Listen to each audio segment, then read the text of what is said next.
সালের ৫ আগস্টের পর দেশে নতুন করে আলোচনায় গণভোট।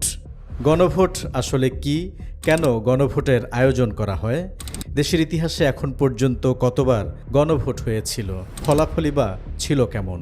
আজকের ভিডিওতে আমরা জানব বাংলাদেশে গণভোটের আদ্যোপান্ত। গণভোট এমন একটি প্রক্রিয়া যেখানে জনগণ সরাসরি ভোট দেওয়ার মাধ্যমে কোনো নির্দিষ্ট বিষয়ে তাদের মূল্যবান মতামত দেয়।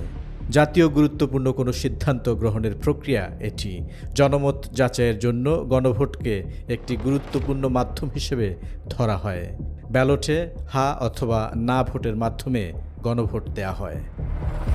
বাংলাদেশের ইতিহাসে এখন পর্যন্ত বিভিন্ন রাজনৈতিক অবস্থার প্রেক্ষাপটে মোট ৩ বার গণভোট অনুষ্ঠিত হয়েছে। এর মধ্যে 2টি প্রশাসনিক গণভোট, আরেকটি সাংবিধানিক গণভোট। প্রথমটি হয়েছিল রাষ্ট্রপতি জিয়াউর রহমানের আমলে ১৯৭৭ সালে, দ্বিতীয়টি হয়েছিল রাষ্ট্রপতি হোসেন মোহাম্মদ এরশাদের শাসনামলে ১৯৮৫ সালে। ১৯৯১ সালের ১৫ সেপ্টেম্বর অনুষ্ঠিত হয়েছিল সবশেষ অর্থাৎ তৃতীয় গণভোট। এবার জানব কী কারণে হয়েছিল গণভোট। জিয়াউর রহমানের শাসনামলে দেশে প্রথম গণভোটের উদ্দেশ্য ছিল সেনাপ্রধান থেকে রাষ্ট্রপতির দায়িত্ব নেওয়া, জিয়াউর রহমানের শাসন কাজের বৈধতা দেওয়া। রাষ্ট্রপতি মেজর জেনারেল জিয়াউর রহমান এবং তার নীতি ও কর্মসূচির প্রতি আস্থা আছে কিনা সে বিষয়ে দেশের জনগণের মতামত জানতে ওই গণভোটের আয়োজন করা হয়েছিল। সরকারি ঘোষণা অনুযায়ী প্রথম গণভোটে ৮৮.১% মানুষ ভোট দিয়েছিলেন। এর মধ্যে হাঁ ভোট পড়েছিল ৯৮.৯%, অন্যদিকে না ভোট ছিল ১.১%। ১৯৮৫ সালের ২১ মার্চ দেশে দ্বিতীয় গণভোট অনুষ্ঠিত হয়েছিল। রাষ্ট্রপতি ও প্রধান সামরিক আইন প্রশাসক লেফটেন্যান্ট জেনারেল হোসেন মোহাম্মদ এরশাদের নীতি ও কর্মসূচি এবং স্থগিত সংবিধান অনুযায়ী নির্বাচন না হওয়া পর্যন্ত রাষ্ট্রপতি হিসেবে তার দায়িত্ব পালনের ওপর জনগণের আস্থা আছে কিনা তা যাচাইয়ের জন্য ওই গণভোটের আয়োজন হয়েছিল।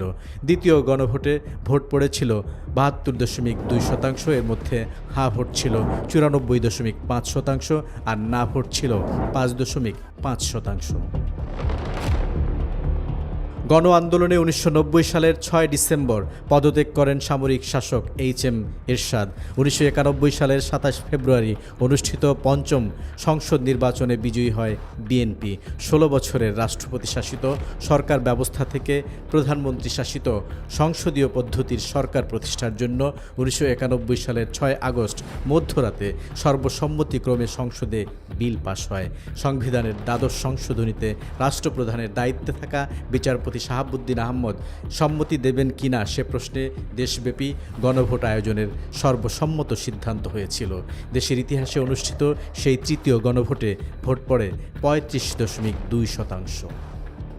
আওয়ামী লীগ সরকারের আমলে ২০১১ সালে সংবিধানের পঞ্চদশ সংশোধনীর মাধ্যমে গণভোটের সেই বিধান বাতিল করা হয়েছিল, কিন্তু জুলাই অভ্যুত্থানের পর ২০২৪ সালের ১৭ ডিসেম্বর ওই সংশোধনী বাতিলের মামলায় হাইকোর্ট তত্ত্বাবধায়ক সরকার ব্যবস্থা ফিরিয়ে আনার পাশাপাশি গণভোটও পুনর্বহাল করে রায় দেয়।